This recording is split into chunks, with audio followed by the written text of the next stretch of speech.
हो सकता है। हफ्सा खुद दरवाजा खोल के आई थी, बिना कुछ कहे चली गई।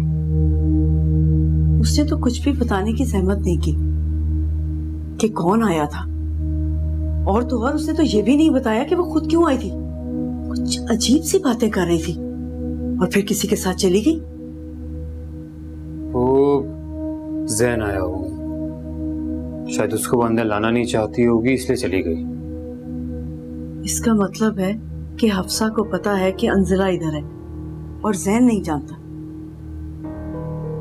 बज़ाहिर तो इस वाक़ये से ऐसा ही लगता है।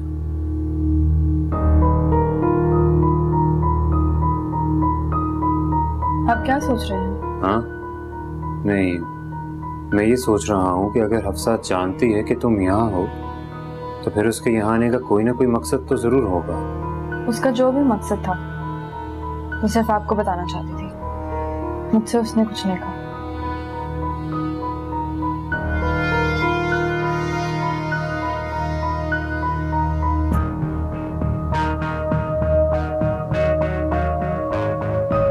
इसका मूड खराब है, जरूर हफ्सा ने कुछ ऐसा कहा है जो इसे अच्छा नहीं लगा।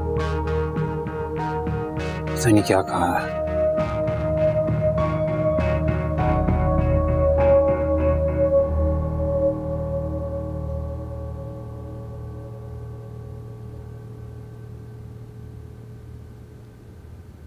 आपने बुलाया मुझे? हाँ शजी, बेटा आज शाम को तुम कहीं मत जाना। अच्छा मैं ऐसा क्या? तुम्हें हमारे साथ मिसेस इकराम के घर चलना है। तो मिसेस इकराम के घर मेरा क्या काम है? आप ड्राइवर लीजिए, आप चली जाइए। बेटा उनकी बेटी है रुबाब, उसे देखने जाना है। हम चाहते हैं कि तुम भी चलकर देख लो, अगर तुम्हारी मर्जी हो तो फिर तुम्हारी शादी की बात चलाएं। मेरी मर्जी।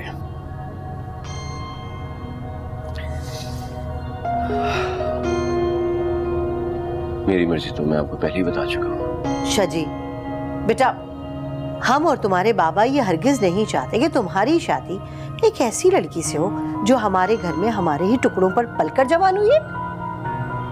तो फिर आप अपनी पसंद की लड़की से शादी करते हैं। अंजना, वो भी तो आपकी पसंद है ना? शजी कान खोलकर सुन लो, अगर तुम अपनी जिद और हठधर्मी से बाज नहीं आए तो फिर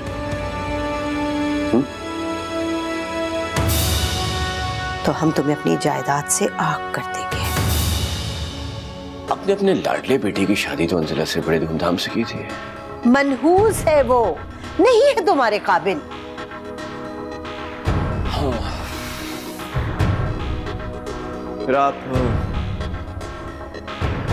सना से कर दे मेरी शादी। वो तो मनहूस नहीं है।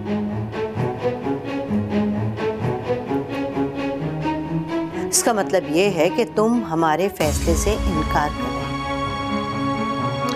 मैंने ऐसा बिल्कुल भी नहीं कहा। शजी तुम मेरी बात क्यों नहीं समझ रहे बेटा? वो वक्त कुछ और था, अब हालात वैसे नहीं हैं, समझो प्लीज।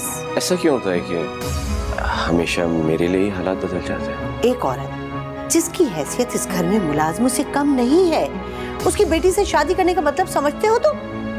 एक दिन वो औरत तुम्हारी माँ के सर पे चढ़कर नाचेगी।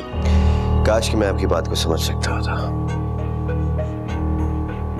लेकिन मैं मजबूर हूँ अम्मा। अच्छा तो फिर एक बात जरा तुम हमें भी समझा दो। एक शख्स एक वक्त में किसी एक ही लड़की से मोहब्बत कर सकता है ना, लेकिन तुम्हारी मंतक हमारी समझ से बाहर है बिल्कुल। अंजिला से नहीं तो सना से शादी करवा दो। इस तरह तो तुम मिसेस इकराम की बेटी से भी शादी कर सकते हो।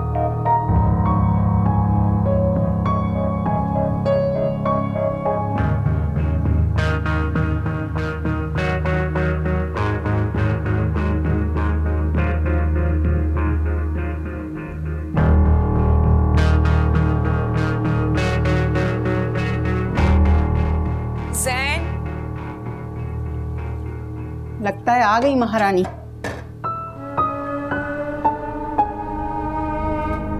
ज़ैन,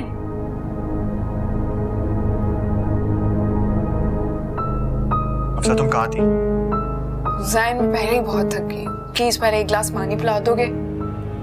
मैं तुमसे पूछ रहा हूँ तुम कहाँ थी? तुम्हें अच्छी तरह पता है कि कहाँ गई थी मैं, फिर भी तुम एक ही बात के पीछे पड़े हो। इतनी देर? सारा दिन सर रामिस के घर में रही? नहीं, वहां तो नहीं थी, क्योंकि वो यूनिवर्सिटी गए थे।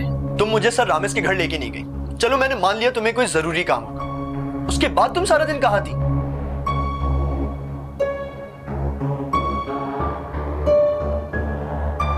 हफ्सा, मैं तुम्हारा शौहर हूँ, कोई नौकर या गुलाम नहीं। शौहर हो ना मेरे, तो शौहर बनकर रहो। मालिक बनने की जरूरत नहीं है मेरी।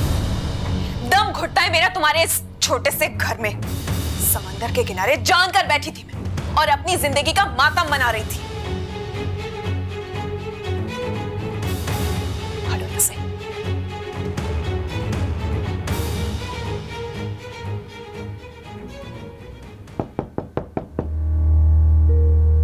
आ जाओ।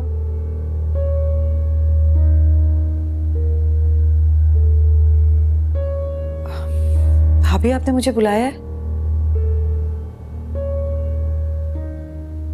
अतिका, तुमने हमेशा हमारा साथ दिया है, हम मानते हैं और जानते हैं कि तुम हमें कभी मायूस नहीं करोगी। जी भाभी, आप जो कहेंगी मैं उसे पूरा करने की कोशिश करूंगी। यहां से चली जाओ। जी?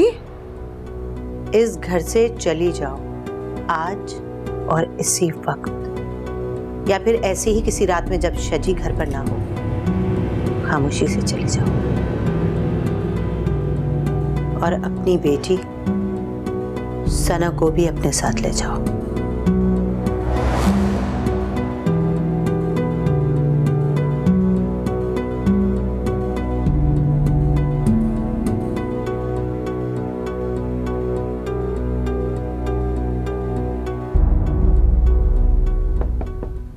जी आ जाएं।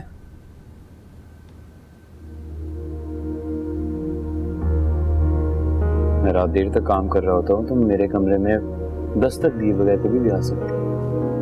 मैं हमेशा नॉक करके ही आऊंगी। ठीक है। मुझे आपसे कुछ जरूरी बात करनी थी। मैं तो तुम्हारी गैर जरूरी बातें भी इतने गौर से सुनता हूँ। प्लीज कहो क्या बात है। मैंने आपको बताया था कि आज हफ्सा आई थी। हाँ बताया था।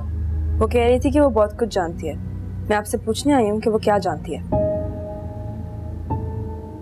उसने कुछ नहीं बताया। नहीं, उसके बाद वो चली गई थी। यार ऑनेस्टली आई डोंट नो, मुझे नहीं पता वो क्यों कह रही थी ऐसे और क्या जानती है। उसकी बात करने का अंदाज तो ऐसा था जैसे वो मेरे और आपके बारे में बहुत कुछ जानती है।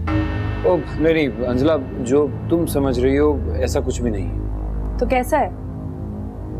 वो सावल के बारे में कुछ नहीं जानती।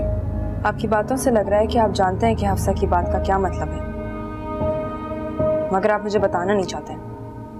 तो मेरे से बदगुमान हो जाओ, ये मैं बर्दाश्त नहीं कर सकता। तो फिर बताइए, क्या जानती है वो हमारे बारे में? वो एक्चुअली मैंने उसको कभी कहा था कि मैं तुमसे मोहब्बत करता हूँ, शादी करना चाहता हूँ। क्या क्या कहा उसने? छोड़ो, रहने दो, इससे क्या फर्क पड़ता है। उसने जो भी कहा हो। मैं बताती हूँ उसने क्या कहा होगा। उसने कहा होगा कि मैं अपने भाई की कातिल से कभी भी आपकी शादी नहीं कराऊंगी, यही ना?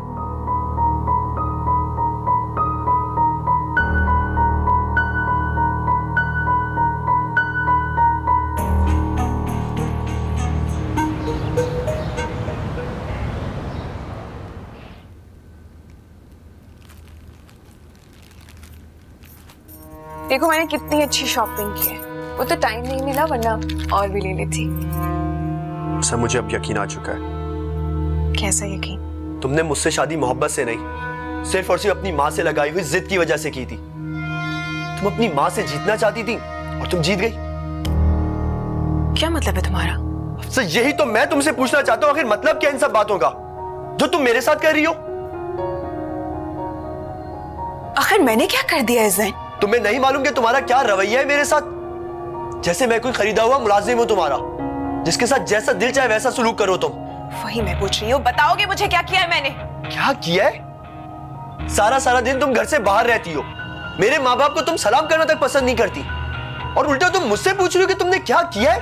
ज़ैन, चिल्लाने की जरूरत नहीं है, आराम से भी बता सकते हो। हफ्सा, यही तो मैं भी चाहता हूं कि मुझे तुमसे इस रवैये में बात ना करनी पड़े, लेकिन तुम मेरी नरमी को मेरी कमजोरी समझ बैठी हो अब, और ये मुझे मंजूर नहीं। तो क्या कर लोगे तुम? हाँ, क्या कर लोगे तुम? अगर तुम अपनी हरकतों से बाज नहीं आई ना तो रुक क्यों गए? बोलो। तो मुझे तुम पर सख्ती करनी पड़ेगी। अच्छा, तो ठीक है, तुम ये भी कर देख लो ज़ैन। अगर तुम ये सोच रहे हो कि तुम मुझ पे सख्ती करके अपना रौब जमा लोगे तो तुम गलत सोच रहे हो, क्योंकि मैं एक ऐसी माँ की बेटी हूँ जिसने कभी डरना सीखा ही नहीं है। ये बात तो मैं अच्छी तरह जानता हूँ, तुम एक मकरूर और घमंडी माँ की बिगड़ी हुई बेटी जो। अगर ऐसे ही कुछ था तो शादी क्यों की मुझसे तुमने? नहीं करते शादी, कोई मरी नहीं जा रही थी मैं तुमसे शादी करने के लिए। एक तो तुमसे बात करना फजूल है, तुम मुझे सिर्फ ये बताओ कि आखिर तुम चाहती क्या हो? तुम अच्छी तरह जानते हो कि मैं क्या चाहती हूँ। तुम्हारी माँ के दिए हुए घर में जाकर रहना अगर तुम्हारी जिद है ना, तो मैं तुम्हारी ये जिद कभी पूरी होने नहीं दूंगा, समझी तुम? बहुत कोशिश की हमने, लेकिन उसने मानकर ही नहीं दिया, साफ इनकार कर दिया उसने। तो आपको क्या लगता है वो सच बोल रही है? वो सच बोल रही है या झूठ? हमने उसकी बात पर एतबार नहीं किया, बल्कि उसे सुनकर अफसोस हुआ। एक लम्हे तो हमें ऐसा लगा जैसे वो सच बोल रही है, लेकिन फिर हमने सोचा कि जिस तरह से अब तुमने तफ्तीश शुरू की है, उस आईने में बस एक यही लड़की है जिसे हम जानते हैं, जो जवार के करीब थी, किसी दूसरी को हम नहीं जानते। कभी आपने ये महसूस नहीं किया कि उनकी दोस्ती किस हद तक थी? नहीं, उस वक्त तो ऐसा कुछ भी नहीं था। ये सब कुछ बस ऐसे ही था जैसे कजन्स पे बेतकल्लुफी हुआ करती है, उसे कोई माने नहीं दिए जा सकते। और मुझे याद है जब हमने अंजला के बारे में जवार से पूछा था तो जवार ने फौरन हाँ कर दी थी। अगर उसे कोई भी दिलचस्पी होती सना में तो वो जरूर कुछ कहता, मगर उसने ऐसा कुछ भी नहीं कहा जो सना पर शक करने की वजह बन सकता हो। लेकिन पता नहीं क्यों बेगम साहिबा, मुझे अभी भी लग रहा है कि सना, खैर चलें देखते हैं।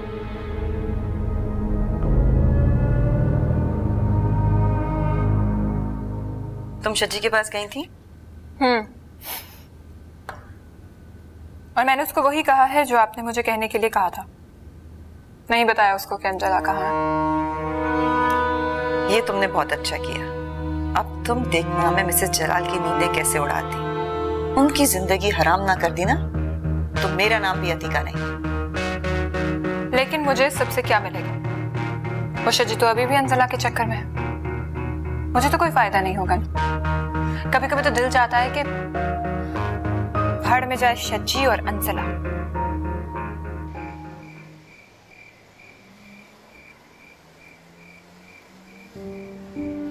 चाय?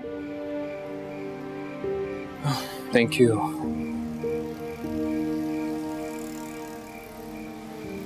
बड़ी गहरी सोचूं मैं, कोई ऐसी उलझन है जो सुलझ नहीं रही। सना ने बेगम जलाल से बात की थी। किस बारे में? अपने और जवार के बारे में। क्या कहा उसने? उसने कहा कि उसने कभी जवार से मोहब्बत की ही नहीं थी। ऐसा कैसे हो सकता है?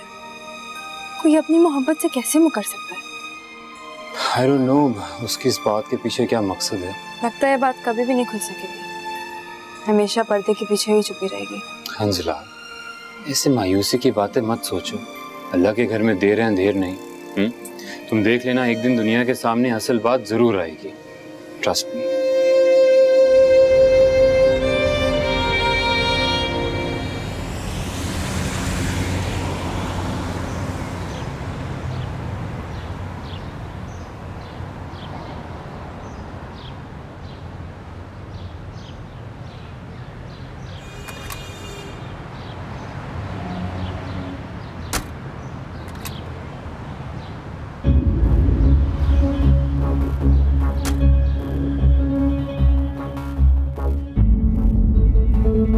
हाय।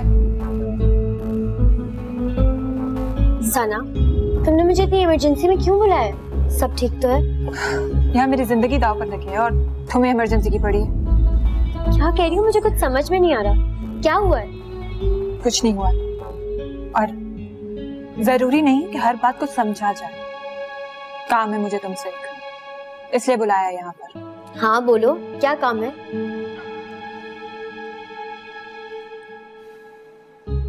जहर चाहिए मुझे। क्या?